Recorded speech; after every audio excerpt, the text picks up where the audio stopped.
there was an increase, I think, of hunger, and I think it had been building, building and building and building, and then all of a sudden it just crashed over, in that season where people were ready to encounter the Lord and express themselves and really have it be more than the music, but to have these incredible encounters. Because again, where I grew up, we were more singing theology, which is a great thing. We always want to have theology in our songs, but it was more about a horizontal connection and just a connection with theology. Whereas in the 90s, to me, it started becoming this relational thing where we started moving from songs about God to songs that were to God.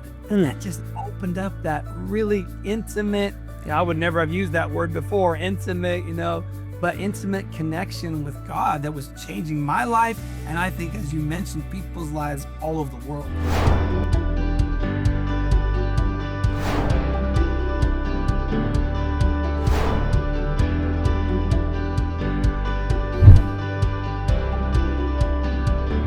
Welcome to Think Eternity with Matt Brown. It's so great to have two friends with me today, Jeff Deyo and Chad Gentry. Thank you guys so much. Hey, it's great to be here with you, Matt. Man, we're excited. Yeah, likewise. So these guys are amazing. Jeff Deyo has been on the show before. He's the former lead singer of Sonicflood, but of course he does music under his own name for many years now. He's a powerful worship leader, unbelievable at connecting people to the presence of God. And Chad Gentry is also a worship leader, and they've been working on a special project that Chad and his wife co-founded called 90s Worship Night. Doesn't that sound awesome? And of course, I somehow, probably just from Jeff's stuff, came across it, and I love seeing their posts and everything they're doing. It's a movement just talking about the incredible music and culture and anointing of the 90s worship music that came out. I feel like that's one of the best times. I mean, when I look back, guys, the nostalgia, I want to go back to the 80s and 90s for so many reasons, you know. And they've turned this into, though, now a docuseries, a podcast, music, record label, and live events. So there's a lot of great stuff coming out about it. I want them to share about this. And so, yeah, Chad, tell us how did the 90s Worship Night start? Yeah, well, Matt, it really started just out of a desire to want to honor all of the legacy, worship artists and songwriters and label execs from the 90s era. And pretty well the catalyst for that was a dear friend of mine, the late Danny Chambers. He was a pastor in Nashville for several years at the Oasis Church, where my wife and I met and attended, but I'd gotten to know Danny and his family back in 1996, when I was a teenager, was at a youth camp in Oklahoma City called Youth America, and it just really changed my life because that was kind of the convergence of me just starting to feel a call to worship ministry, and then meeting Danny, which really, showed how it was to be done. Uh, so, many years went by and, it's had so many wonderful memories and then ended up getting back with Danny and the Oasis Church in 2013. And, my wife and I were there until, they ended up closing down in 2019. And unfortunately, Danny had some health issues and passed away in 2020. And that was really the starting point of, 90s Worship Night coming, to fruition. Was just out of that season of Danny's passing. And, that was the dreaded year of COVID, as we all remember. So definitely tough times.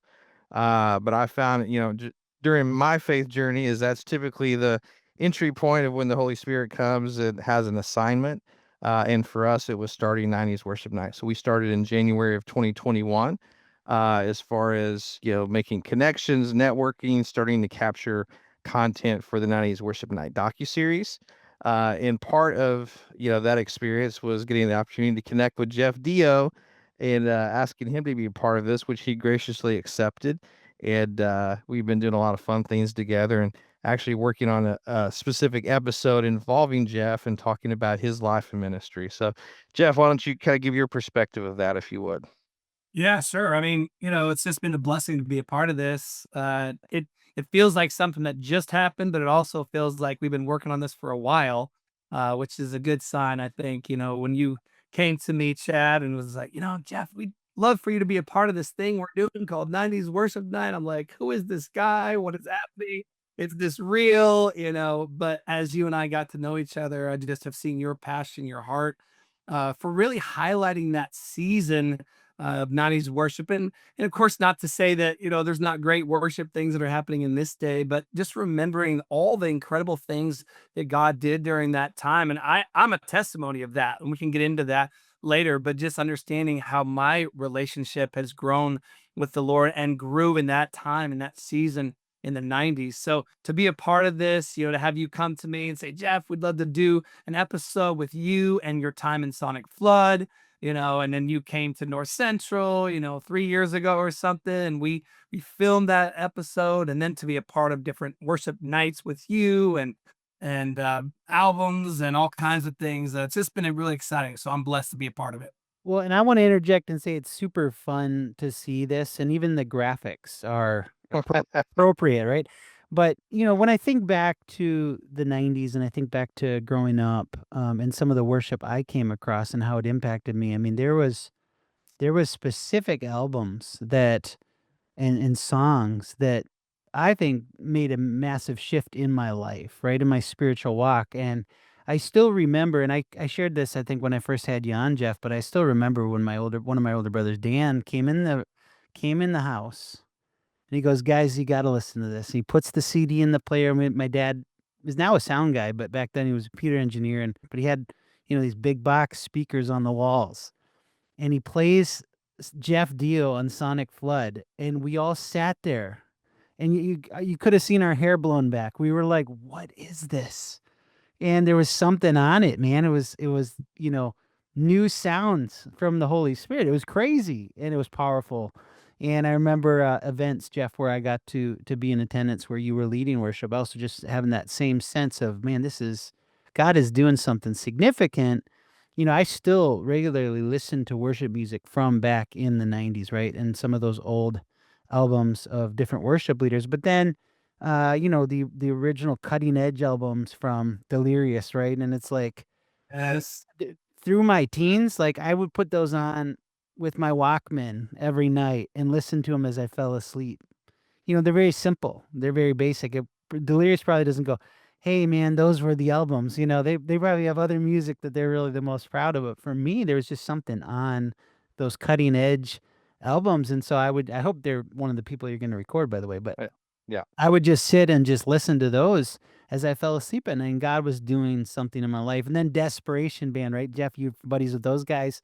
Right. That's a little later, right? I don't know what decade they would be, but then they come out, and it's like there's just been these seasons of God's hand being on certain music. So I just love that you're highlighting '90s. And so Chad, when you originally had this vision, what was on your heart for it? And you've started to see some of that come to pass right now.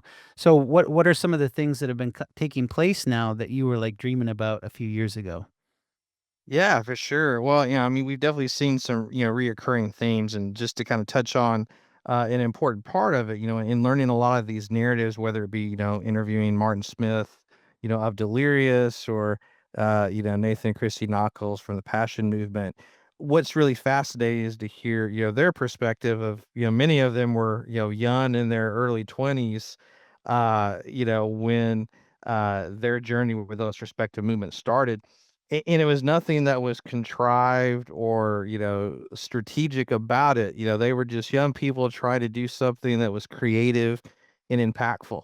As Martin, Smith had said in his interview, a lot of those songs that he wrote that were, popularized by, his time in Delirious, they wouldn't have made it out of a writer's camp.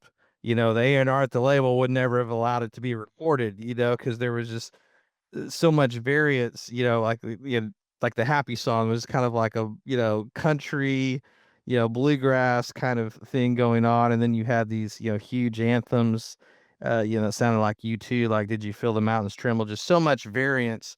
But those songs were, fresh, and they were really connecting with that generation. Yeah. And I think Yeah. that's a big part of it. And again, Jeff, I'd love to hear your perspective on it. But I think one of the main themes when I get asked about what the difference is, from the '90s to today, it really is the songwriting. I mean, back then in that era, Matt, I mean, most of the songs, I'd say probably 80% or so were just one songwriter, writing the whole song. Maybe the other 20% were two people writing together. You just don't find that today. I mean, pretty well every song that comes out of the church, it's got 4, 5, 6 writers on it. And not to say that you can't, come up with great material like that, because you obviously can. There's, as many good songs now as there's ever been in the church. But I do think that there is a difference between, one person, having a moment with the Lord and being inspired and having, something, being downloaded to them and then transcribed on paper. That's different than being in a writer camp, with 4 different publishing companies represented, trying to write a hit song for the church. Hmm. I think too, one of the things that happened during that season, and it happened for me personally, is that for me there was two different worlds concerning music. There was my church music that I had. I grew up in a very conservative church. We sang hymns, and they were great, but organ and piano kind of in the house. No band or whatever. And then I would go and write my own music. I've got my rap albums. I've got pop music, rock music, all this stuff. And so those two worlds were different. And then all of a sudden it was like in the 90s, it started moving toward, well, we can actually bring together the music style that we personally are drawn to, which I think they did in the past, right? But because the piano and the organ was the style that they wanted to make when they were writing these older songs or whatever. But for us, it was beginning to change. And we kind of stuck in the past with the style of music. And so it was like all of a sudden this convergence of the music that we would listen to in our everyday life and the music that we could do in church. So that's what happened for me. And it kind of brought to life my hunger for God, that I could now enjoy the music at the same time of enjoying his presence. Hmm. I don't know if that makes sense, but it changed my Yeah. life and it drew me into a deeper relationship and connection with the Lord. Yeah, that's so good. That makes a lot of sense. There was a revival book I read in college that was talking about the worship movements that were taking place and how that was a revival. Yeah. Did you have a sense of that, Jeff, when you were, going back then, some of those songs, some of those touring and concerts, did you have a sense that revival was taking place through some of this music? That's a good question. I'm real careful, of course, with the R word. Just, because I feel like we throw it around sometimes, and I know that's not what you're doing, but I don't know that we sensed, okay, this is revival. I do feel like there was just so you could call it that, on certain scale.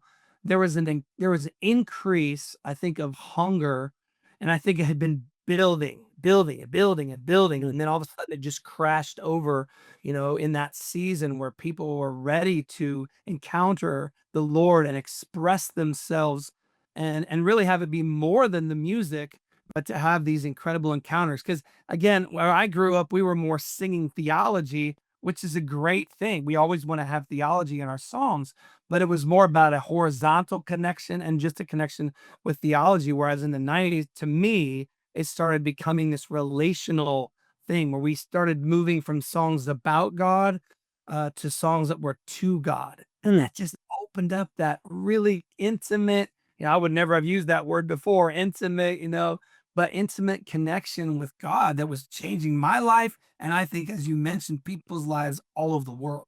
Yeah, Jeff, how has your life changed through some of these albums that Yeah. you've done and just a lot of this music ministry you've done? I read on your website that and I didn't know this about you before, even though we've been friends, that your dad was leading Youth for Christ for decades now. Yeah. So I was like, oh, that's a really interesting background to have grown up in. It looks like you guys travel a little bit to different states for different seasons of ministry, but how did it open up your heart through Yeah. some of these seasons of worship? Well, I think a big part of it again is this relational component, because for me in growing up, even with the Youth for Christ connection, like Youth for Christ is all about ministry, reaching the lost, reaching the next generation. I think all those things are hugely important. But and my parents and we've talked through all these things and we're both on the same page now. But I think in the past it was more about ministry and less about connection with God. It was about, we kind of, and I say this, we kind of forsook the great commandment for the great commission. Mm. Now, the Great Commission is important, but the Great Commandment still trumps the Great Commission. The So Great good. Commandment is to love the Lord your God with all your heart, soul, mind, and strength. And we had this whole generation. I think I grew up in the midst of that, where it was all about ministry. And I say, a lot of times that we had ministry, but we didn't have intimacy with the Lord. So for me, being a part of this, I think at Sonic Flood, we were building the bridge as we were walking on it. And really, God was building the bridge because we really didn't know what we were missing.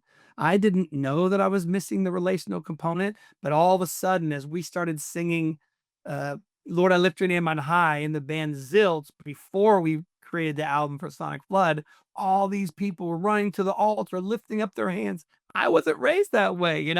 So to see that and then to long for that for myself, I spent hours in my little office, my little half bedroom in our first home with Delirious songs and Passion songs and Lindo Cooley songs and Brownsville Revival songs, learning how to worship God in my bedroom. And so that's why it affected me so personally. Mm.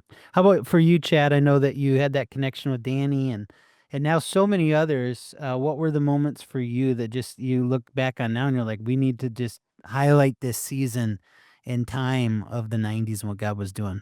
Oh, absolutely. Well, I think for me, one of the personal highlights was, with episode 1 of the docuseries, reflecting back on, the ministry of Lyndall Cooley during the time of the Brownsville revival.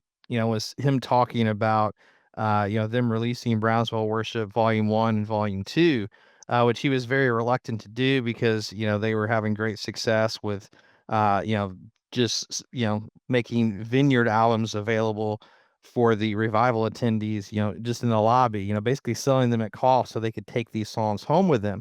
But there was such a groundswell, of demand for, Linda to do, an original or do a cover project of those songs there at Brownsville. And I very vividly remember those two albums coming out at the beginning of 1996. And I was at an Assembly of God church. That's where I grew up in my teen years.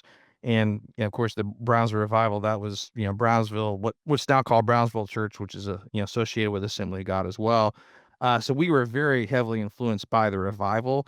And when those two albums came out, man, we started, doing every one of those songs in church, and it just completely, changed worship in our church. Mm. Yeah, so that really hit home to me, and just being able to hear, Lyndall tell those stories, I think probably for the first time, in this episode, was quite remarkable. And during that same time, when I was interviewing Lyndall, he was telling me about, the Jeff Deyo Sonic Flood connection with the revival, which Really? I'd kind of heard about, but didn't really fully, I guess, connect the dots. Tell us Yeah, about it. so that's really, what led me to reach out to Jeff, initially, was to see if we could get that. Yeah, Jeff, I'll let you tell that story. It's a great one. Yeah, yeah. I mean, for us, I mentioned we were in this band Zilch prior to being in Sonic Flood, and really we started making a worship album as Zilch, because Goatee Records, they were saying, hey, we see something here, and we had been doing that one worship song. And so we decided we would create this Zilch worship album. But in the process,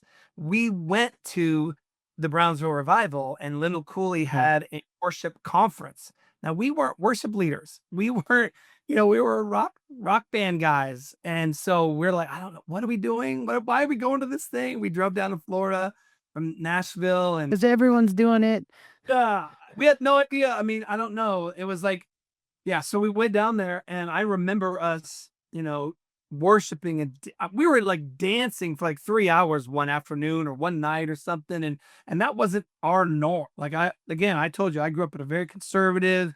I didn't grow up in the Assemblies of God, raising our hands or shouting out or speaking in tongues or any of that stuff, and yet we found ourselves drawn into this movement, and it wasn't because everybody was doing it. Yes, we may have gone there for that reason, but it totally was changing our hearts and opening our eyes to what the Lord wanted to do. And so it was because of that event and that gathering there that we started going, okay, maybe this is something that God is behind. Maybe He really is wanting us to make this album.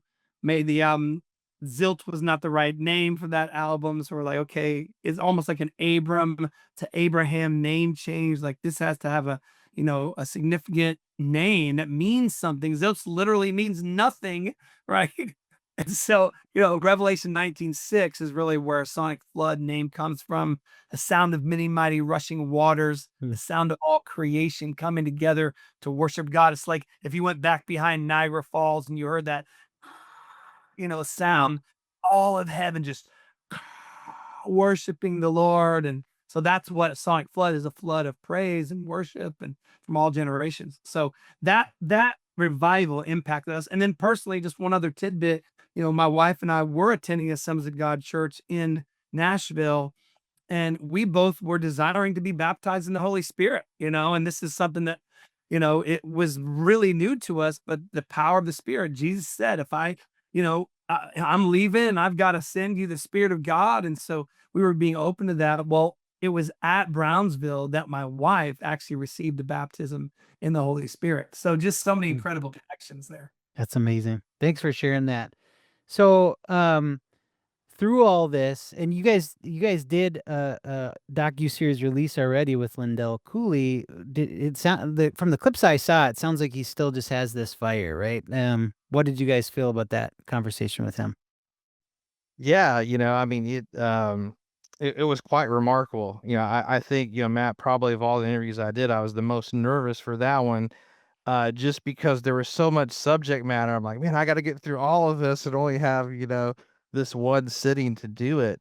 But I mean, just the, pearls of wisdom that he, gave the viewer, kind of opening up and talking about some of these narratives. Like I said, some of these narratives that we cover had never been discussed before, publicly.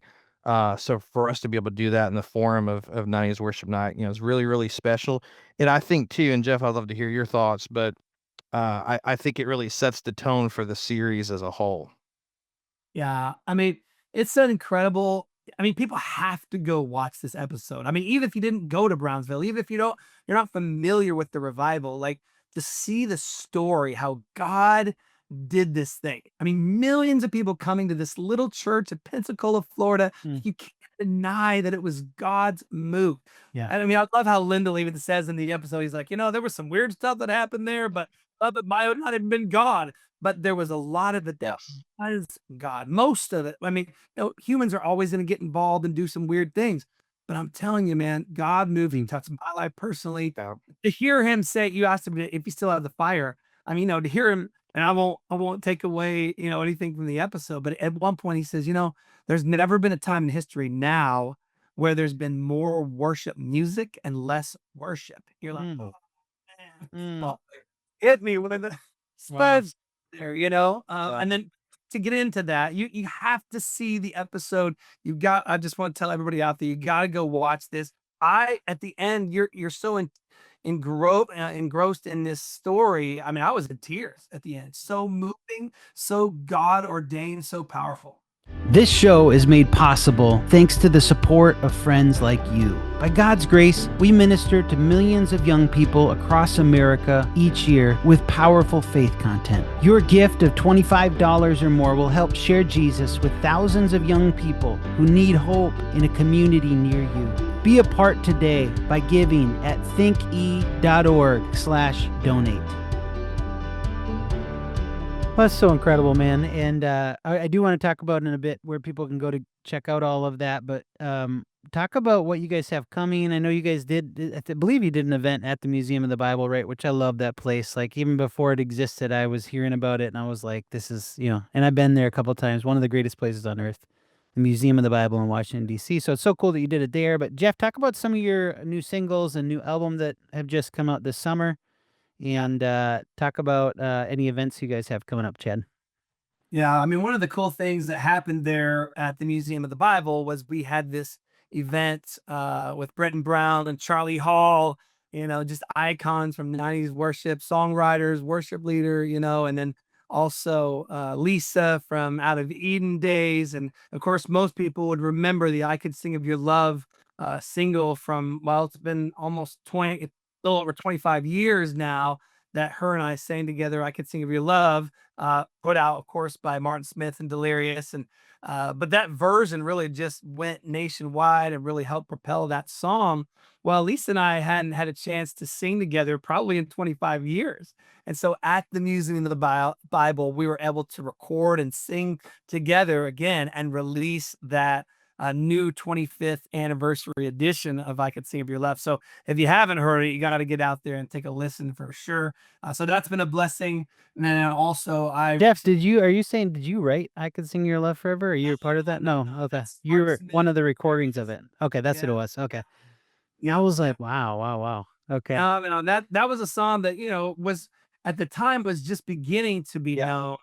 But then as we in Sonicflood did our cover version of it with Lisa and myself, Mm. it just kind of propelled that song all over the nation. It became a number one Yeah. radio single for us nationwide here, and just that song was just iconic for years to come after that. So that was a huge blessing. Amazing. Jeff, talk about some of your new singles and album that have just come out this past summer. Yeah. And Chad, talk about some of your events coming up this fall.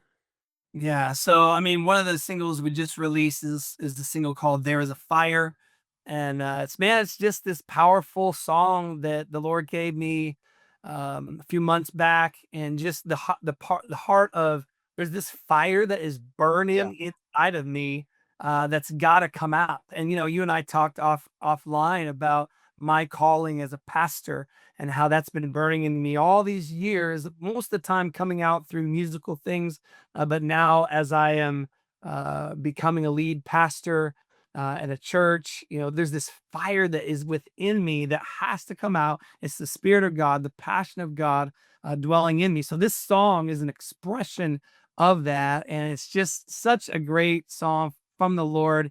Great collaboration with producer Zach Fody and some other incredible singers too. So yeah, people need to check it out. That's amazing. I love it. Yeah. Yeah, Je- yeah, and I'll interject, and Jeff had already mentioned the "I Can Sing of Your Love Forever," 25th anniversary single that was released. That was part of a bigger project, which was the Live from DC album. It was a partnership with 90s, Worship Night, with Jeff and Brenton Brown, Charlie Hall, and Lisa Nicole. But we were just blessed by the graciousness of the Museum of the Bible to welcome us in there to do an event and hosting us. And it was just such a wonderful night. And we captured, the video and audio for that and released that as Live from DC. And, very excited, to have that as a resource for the church. That's awesome. And Chad, what events do you guys have coming up in the fall?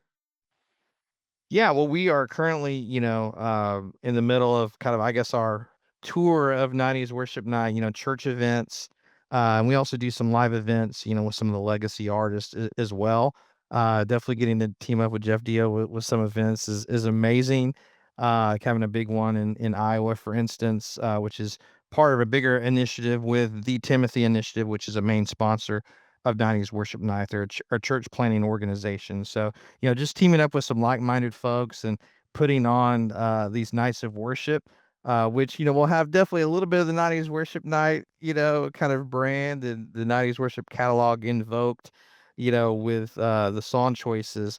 But it really kind of gets back to, again, not to throw the word revival around, but just really having that kind of nostalgia of a night of worship event like we would have had in the 90s, singing some of those songs together and just really experiencing, just a freedom and a joy of what that era brought. I love it. I love it. And honestly, as we do these events, people should know that are listening that, hey, if you're at a church Yeah. and man, we'd love to host an event. Like, we are still Yeah. booking events and 90s worship nights. Bring, have us come to your church and lead a night of worship and transformation and healing and prayer. It'll be awesome. Oh, I love it. So what are the two websites people can go to for 90s Worship Night and then for your stuff, Jeff? Yeah, for 90s Worship Night, you can go to 90sworshipnight.com. That's all spelled out, Nineties, worshipnight.com. And you can go to our YouTube channel, which if you go on YouTube, just, click the @90s Worship Night. That'll go directly to our channel. You can find our docuseries. You can find, some of the music videos that we've put out as well. So those are the Yeah. main sites. And for me, it's just jeffdeyo.com, jeffdeyo.com. Of course, all over social media with @JeffDeo as well. So, you'll see stuff where we're working together. You'll see also I have a couple of books out there, Spark and Awakening Pure Mhm. Worship. You get those on Amazon and also on my website, jeffdeyo.com. Love it. Well, hey, I love everything you guys are doing. Thanks for sharing about 90s Worship Night and some of the new music coming, and just a huge fan of what's happening with that and with you, Jeff, as well. And keep up the great work. Love it. Love it all.